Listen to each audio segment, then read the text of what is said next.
Hello tout le monde, je suis très contente de vous retrouver aujourd'hui pour faire suite à la story d'hier sur le fait de donner son avis, de faire une remarque à quelqu'un, de donner un conseil. Où est la part de jugement? Où est notre part de responsabilité? C'est tout ça qu'on va aborder aujourd'hui avec vous. Ensemble en fait. On va aborder ça ensemble parce que vous êtes plusieurs à m'avoir envoyé des messages privés. Certains, je les ai partagés, ce qui a fait que vous m'avez envoyé d'autres messages en me disant moi aussi je veux la réponse à ça. Donc voilà, on va en parler aujourd'hui. On va peut-être aller un peu plus loin, on va prendre le temps de développer ça. Salut tout le monde, je vous laisse le temps de vous connecter. Mettez-moi un petit émoticône s'il vous plaît qui représente votre humeur du jour. Comment vous vous sentez là maintenant? C'est quoi votre humeur du moment? Donc hier, qu'est-ce qui a impulsé cette story? C'est tout simplement que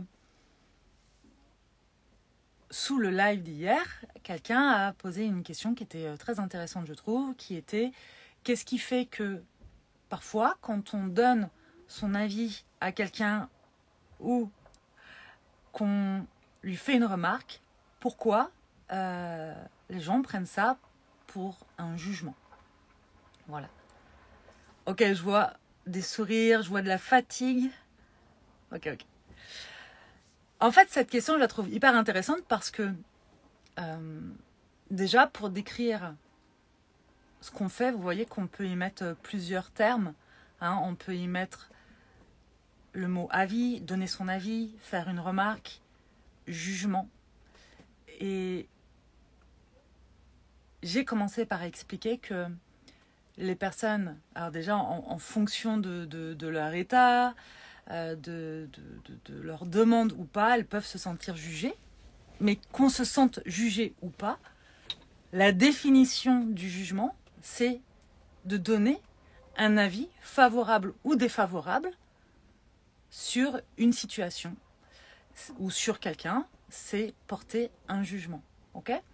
Donc en fait, on a tendance à croire que le jugement, il est forcément négatif, méchant, qu'il va venir toucher la susceptibilité des gens.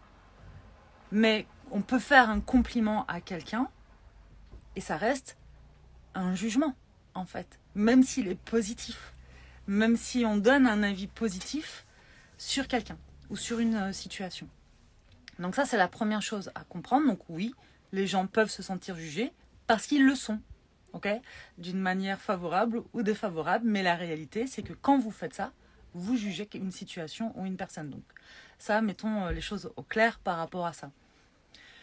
C'est pour ça aussi que c'est intéressant d'aller voir que même si on fait en sorte de mettre de la conscience sur nous, sur nos comportements, sur le fait d'essayer d'être le moins jugeant possible, il n'empêche qu'on est humain et que tous, qu'on le veuille ou non, hein, qu'on ait envie de se le dire ou pas, et que ça fasse plaisir à notre ego ou pas, et peu importe notre degré d'évolution, tous on a des agis sur un tas de choses en lien avec nos croyances, nos expériences, notre enfance, enfin tout, voilà.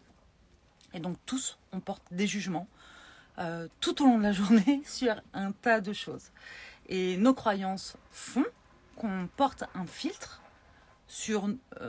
qu'on a un filtre en nous qui font qu'on porte un regard sur les choses, mais d'abord et avant tout sur nous-mêmes, puis sur le monde qui nous entoure, un filtre de c'est bien et c'est mal. Okay, donc c'est cool de pouvoir mettre de la conscience là-dessus, de sortir maximum de ce filtre-là et de ce côté un peu binaire de c'est bien ou c'est mal, et de porter ce jugement-là sur tout, n'importe quoi.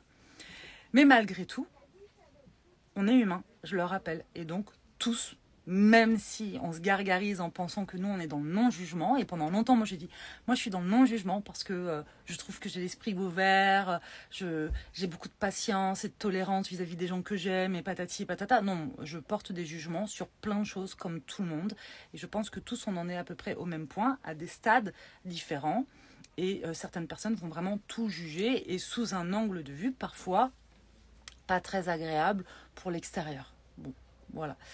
Ça, c'est la première chose. La deuxième chose à comprendre, et c'est ce que j'expliquais hier et on va le développer un peu plus, c'est que lorsque vous donnez votre avis sur une situation, ou que vous faites une remarque sur une situation générale,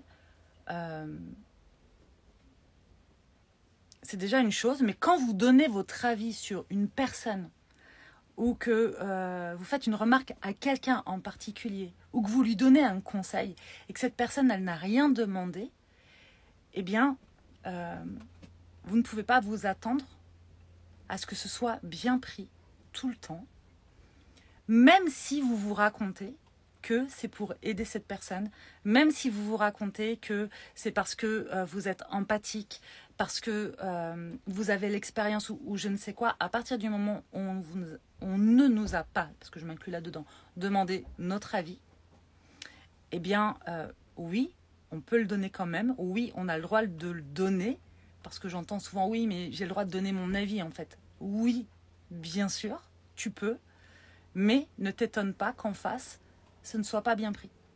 Ne t'étonne pas qu'en face, il y ait oui, une action de non-recevoir, en fait. C'est le jeu de la relation. Et dans le jeu de la relation, on est au minimum deux, hein, pour être dans une relation. Et donc, ça veut dire que dans ces deux-là, et ça, je veux aussi parler donc de la notion de responsabilité, dans ces deux parties, chacun est 100% responsable de sa part. Okay, c'est pas on est 50% responsable, non, c'est on est à 100% responsable de nous-mêmes et de ce qui se passe pour nous-mêmes. Donc, si je donne un avis à quelqu'un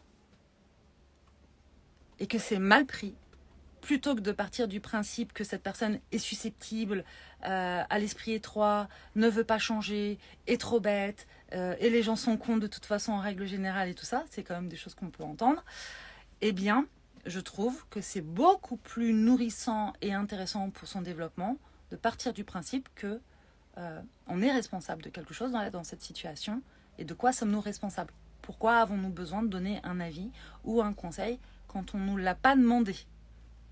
Et alors là, on va retrouver tout un tas de choses.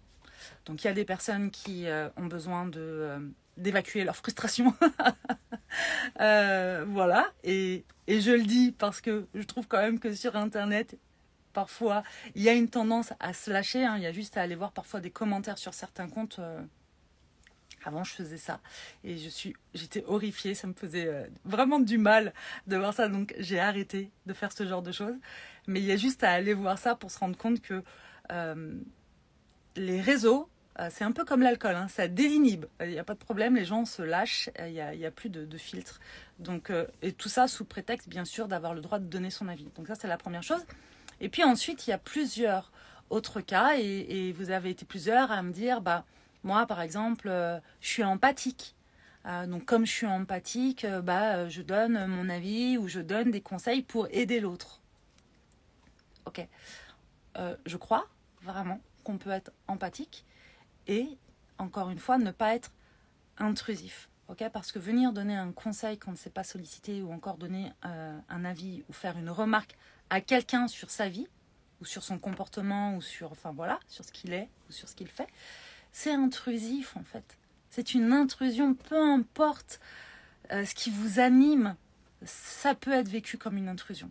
Ça peut être très bien accueilli, mais ça peut être vécu comme une intrusion. Et je ne porte pas de jugement pour le coup là-dessus, vraiment, parce que j'ai fait partie des personnes qui donnaient beaucoup de conseils à tout le monde, qu'on me le demande ou qu'on ne me le demande pas. Je donnais des conseils. Et puis, je me demandais pourquoi la personne ne comprend pas, pourquoi la personne me rejette, par exemple, pourquoi la personne ne fait pas les choses alors que ce serait si facile. Et puis même, je pouvais être un peu frustrée ou fâchée de me dire en fait elle est dans cette situation, elle fait pas ce qu'il faut, enfin voilà. Ce qu'il faut comprendre, c'est que quand je parle de la part de responsabilité, quand vous donnez votre avis, c'est que vous le donnez parce que ça vous fait envie ou du bien à vous en fait. Quand on vous a rien demandé, quand on nous a rien demandé, je m'inclus là-dedans, et qu'on le fait quand même, c'est nous que ça sert. soit parce qu'on a une cape de sauveur, et vous êtes plusieurs aussi à m'avoir dit, bah oui, en fait, moi j'avais envie d'aider, de sauver un peu tout le monde, et du coup je le faisais, et en fait je me faisais la plupart du temps un peu rembarrer, ou je m'épuisais. Bah là c'est pareil, en fait on n'aide pas quelqu'un qui ne nous a pas demandé notre aide. Et cette cape, et ce besoin de sauver l'humanité, d'aider les gens, encore une fois, c'est quelque chose qu'on fait pour nous. Si, par exemple, je donne des conseils, salut Nat, si je donne des conseils à une personne de mon entourage qui m'a rien demandé, j'ai envie que cette personne évolue, change ou soit bien, parce que, bien sûr, par ricochet, ça va être plus confortable pour moi. Voilà. Si je donne des conseils à mon conjoint, donc là, en l'occurrence, par exemple, Sébastien, je vais lui donner des conseils alors qu'il ne m'a rien demandé. Si je veux être très honnête avec moi-même, je le fais pour moi. Parce que, je sais pas, je me dis, tiens, Sébastien va être encore mieux, va évoluer, va comprendre, va ceci. Mais s'il m'a rien demandé, c'est que ça lui pose pas de problème à lui, a priori. Et si à un moment donné, il avait envie d'un conseil ou d'un avis, c'est peut-être pas à moi qu'il aurait envie de le demander. Donc en fait, il y a cette part-là, puis il y a un autre angle de vue qu'on peut avoir. Enfin, on peut regarder cette situation sous un autre angle de vue. C'est que quand on donne des conseils à quelqu'un, c'est comme apporter de l'aide à quelqu'un qui ne l'a pas demandé, eh bien, on part du principe que cette personne ne sait pas. Ne sait pas ou ne sait pas faire ou ne peut pas faire. Voilà. En tout cas, elle n'a pas la capacité par elle-même de comprendre ou de savoir. Et ça, en fait, se rendre compte de ça, je pense que ça peut avoir un impact très positif sur nos vies. Plutôt que de partir du principe que c'est injuste, que les gens ne nous comprennent pas, que nous, on est hyper sympa, hyper gentil, hyper généreux. Voilà, on se gargarise, on gargarise notre ego. Et ok, c'est super, mais dans ces cas-là, il faut aussi comprendre qu'en face, eh bien, ce ne soit pas la même histoire. Alors, j'ai vu un petit message avant d'aller plus loin et de répondre aussi à vos questions. Sandy, depuis la formation expansion, c'est plus clair pour moi ce point. Je pars du principe que je ne veux pas qu'on envahisse mon espace, donc je fais pareil. Idem pour les idées et les avis. Merci Sandy pour ton retour. Oui, expansion, effectivement, ce sont des choses qu'on a abordées. On a abordé ça, mais on a aussi abordé le fait de savoir poser des limites. Parce que la part de responsabilité, elle va dans les deux sens. Et d'ailleurs, quelqu'un m'a posé cette question hier. Qu'est-ce que c'était ? C'était, est-ce que notre part de responsabilité est aussi de se laisser manquer de respect et de ne pas quitter la situation, de ne pas savoir quitter la situation ? Et donc, oui, ça peut... Enfin, c'est aussi notre responsabilité de laisser faire ça ou de mettre un stop et de savoir poser des limites par rapport à ça. Alors, attention. Je parle de situations...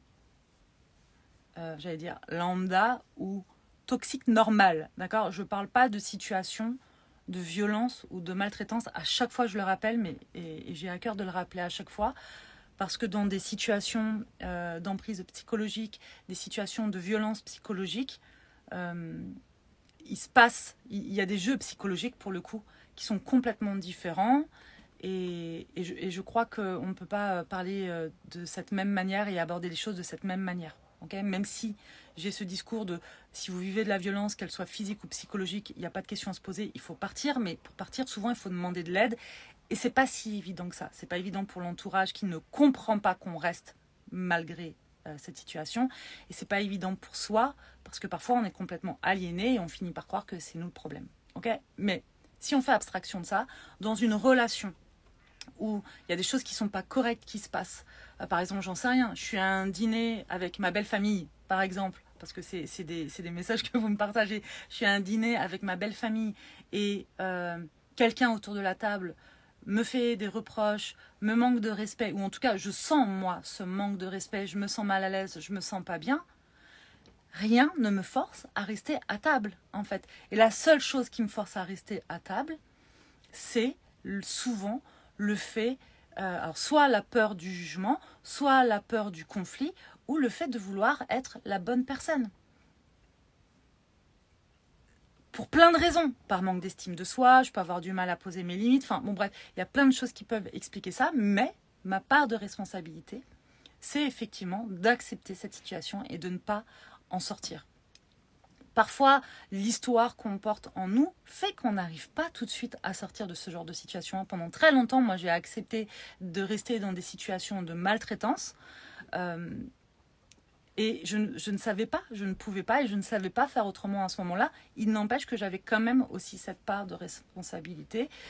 Et ce qui a été très puissant pour moi, et c'est pour ça que j'ai envie de vous le partager, c'est qu'à partir du moment où j'ai fait le choix de sortir de mon statut de victime pour me connecter à ma responsabilité, j'ai pu, par ricochet, me reconnecter à mon plein pouvoir, à ma puissance intérieure, en fait. Parce que quand on se déresponsabilise de tout, même si sur l'instant ça paraît confortable de ne jamais être responsable de rien, parce qu'on confond souvent responsabilité et culpabilité, hein. Responsable n'est pas coupable.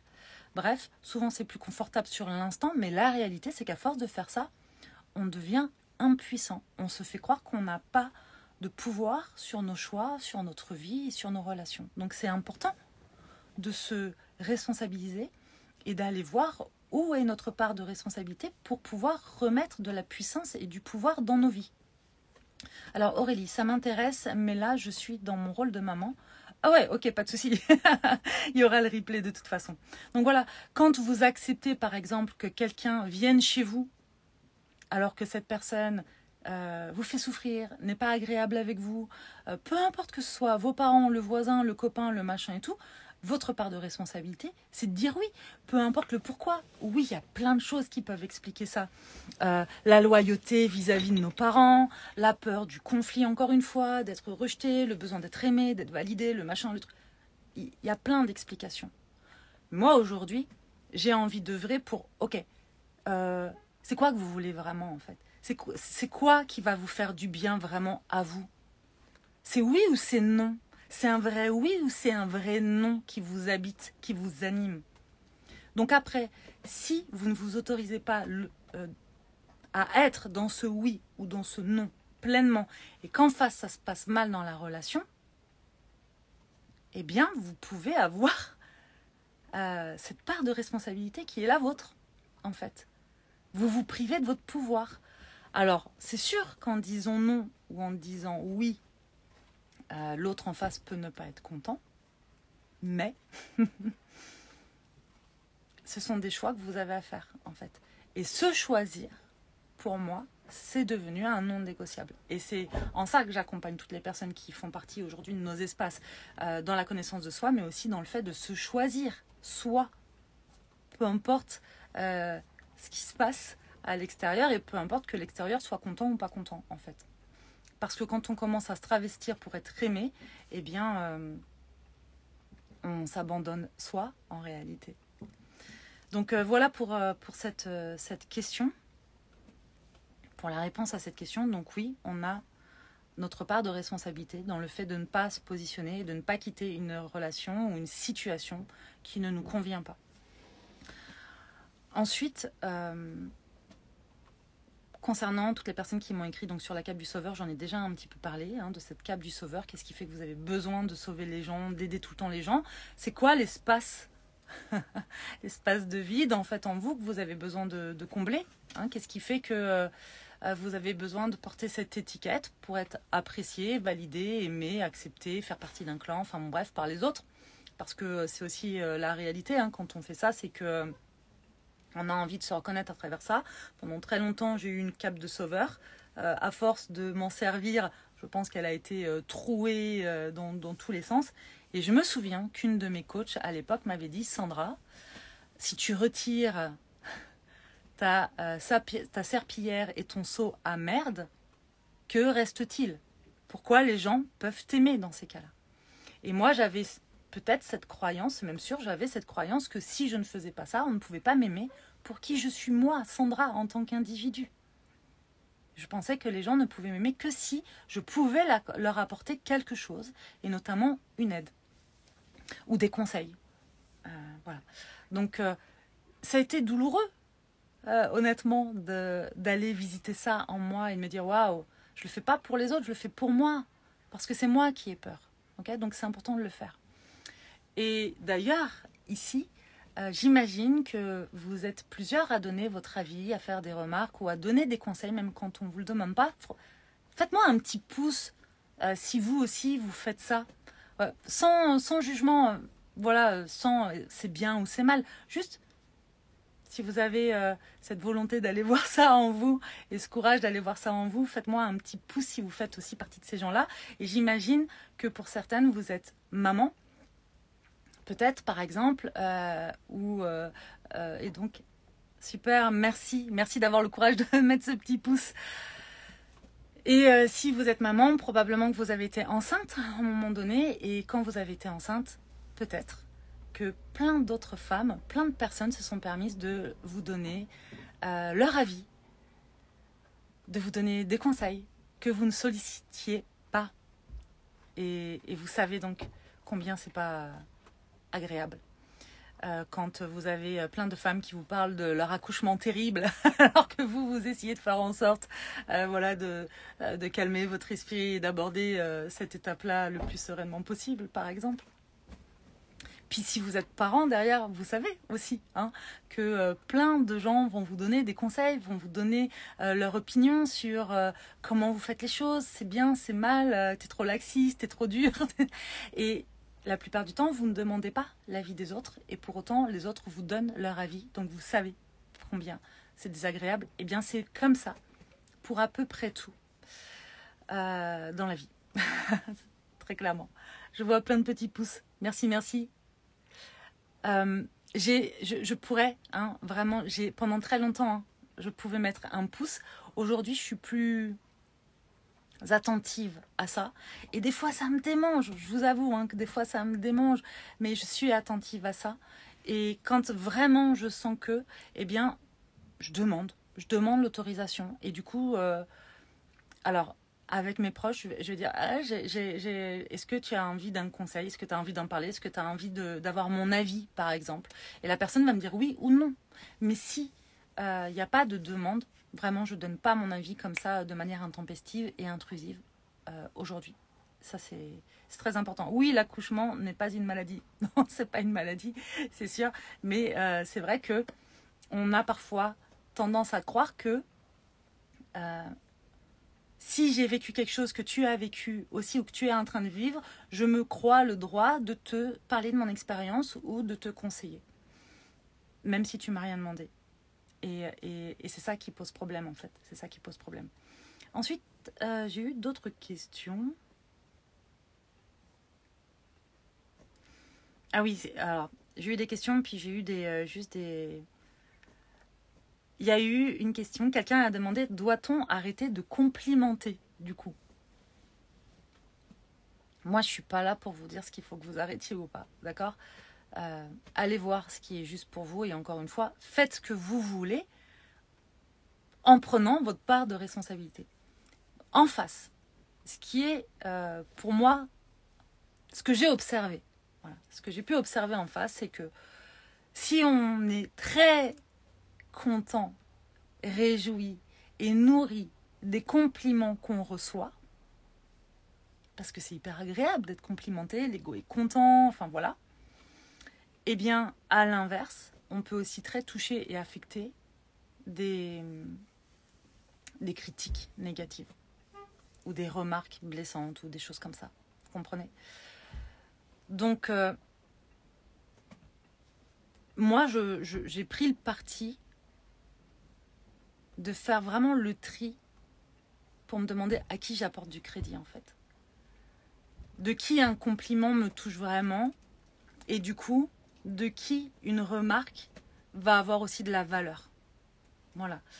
Et c'est vital de faire ça encore plus quand on est sur les réseaux sociaux parce que quand vous êtes sur les réseaux sociaux, vous pouvez être un jour sur un piédestal et le lendemain une sous-merde.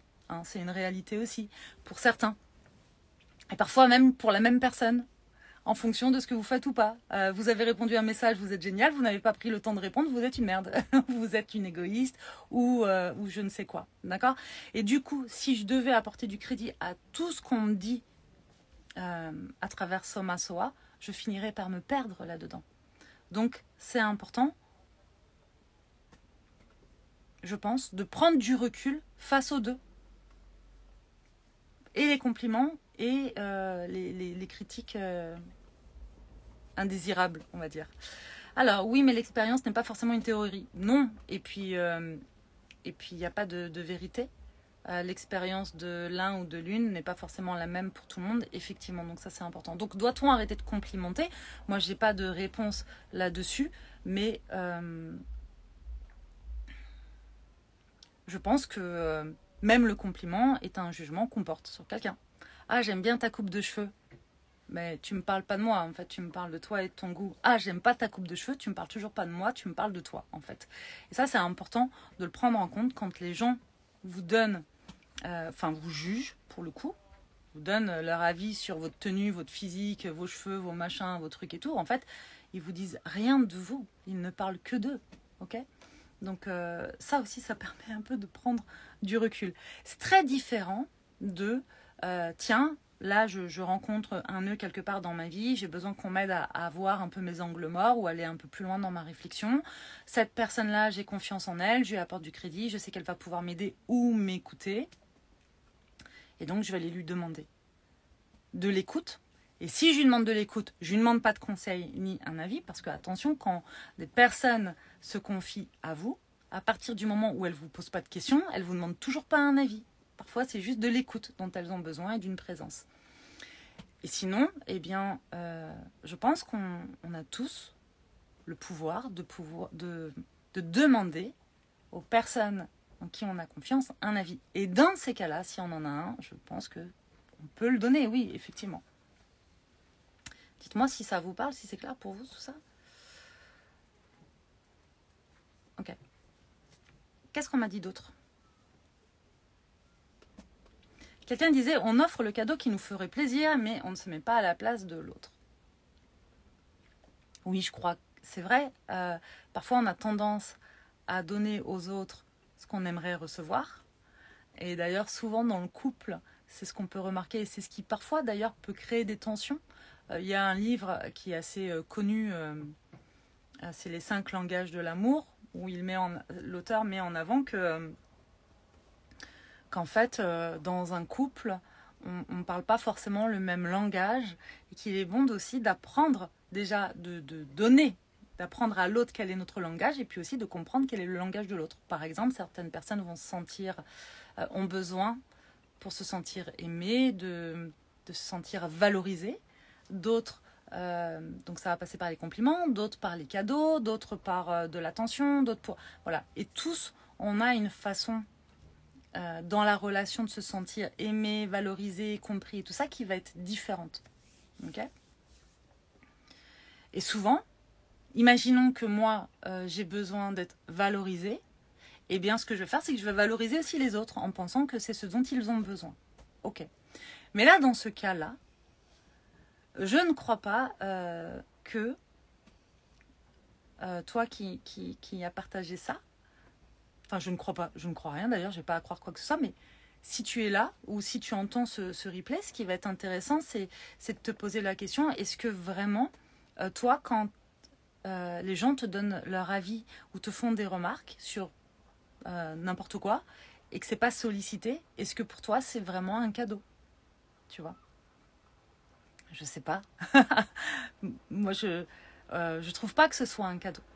Je trouve pas que ce soit un cadeau. Par exemple, ici, parfois, je partage une réflexion, une tranche de vie, un truc comme ça. Et puis, en fait, y a plein de gens qui vont me donner leur avis ou me donner des conseils. Mais c'est pas ce que je demande. Moi, j'ai pas besoin de conseils. Par contre, si j'ai envie de votre avis, si j'ai envie d'un conseil, je vais pas me priver de le demander, en fait. Vous voyez? Et donc, forcément, ça va pas être reçu de la même manière.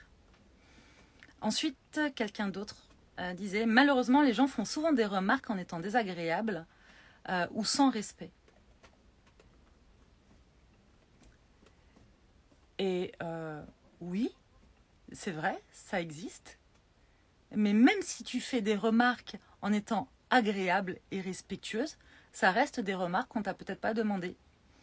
Et du coup, ça ne te donne pas un droit supplémentaire sur la manière dont la personne va accueillir les choses. Tu comprends ?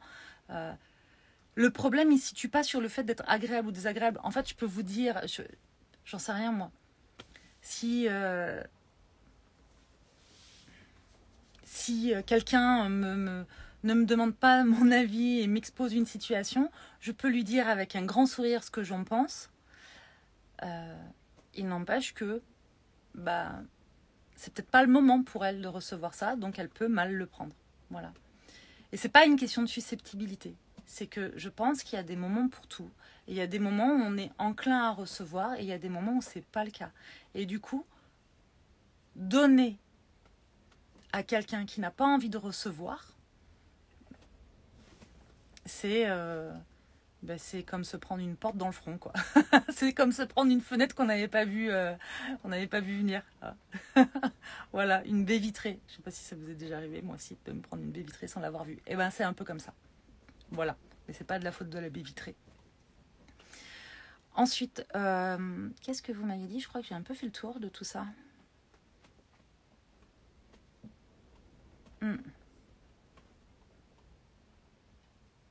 Ouais, je crois que j'ai un peu fait le tour. L'empathie, j'en ai parlé aussi. Donc voilà, si vous avez des questions, allez-y. Faites-vous plaisir. Là. Ok. Encore une fois, l'objectif de ce live et de ce partage de réflexion, c'est vraiment d'ouvrir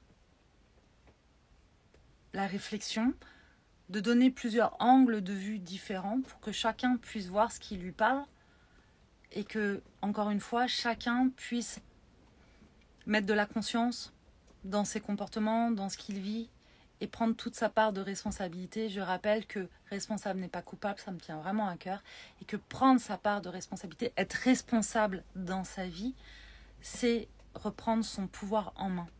Maintenant, on est très clair sur le fait que, en fonction de notre vie, en fonction de notre enfance, en fonction de nos conditions physiques, mentales, de notre lieu de vie, de machin et tout, eh bien il y a des choses qui sont moins fluides, moins simples et qui parfois vont demander plus de temps, plus de courage, plus de travail, de l'accompagnement, etc., etc. Mais dans tous les cas, je crois que nous sommes des êtres de pouvoir qui pouvons créer un tas de choses dans nos vies, pas forcément là exactement où on le souhaite, mais on peut faire plein de choses et surtout on peut se réaliser et s'épanouir dans nos vies, peu importe d'où on vient et peu importe ce qu'on a vécu d'ailleurs. Ça, j'en suis intimement convaincue. Voilà. Donc, encore une fois, à travers ce live, je veux juste vous donner des pistes de réflexion, vous apporter des pistes de réflexion à ceux à qui ça parle pour aller visiter ça et aller voir ce qui fait que si vous donnez des avis, que vous faites des remarques, alors qu'on vous a rien demandé et que c'est mal pris, eh bien le problème c'est pas l'autre. Voilà. Tout simplement. Tout simplement. Il n'y a pas de question. Je vais partir du principe que c'était très clair du coup. Et ce sera en replay. Si vous regardez ça en replay et que vous avez envie de partager quelque chose, une expérience, un avis pour le coup, eh bien faites-le. Je vous lirai avec grand plaisir. Et prenez un temps peut-être pour noter juste pour vous ce qui résonne en vous et ce que vous avez envie de garder pour vous. Voilà les amis. Je ne sais pas quand est-ce qu'on se retrouvera en live. En tout cas, je vous souhaite une très belle soirée et je vous dis à très vite.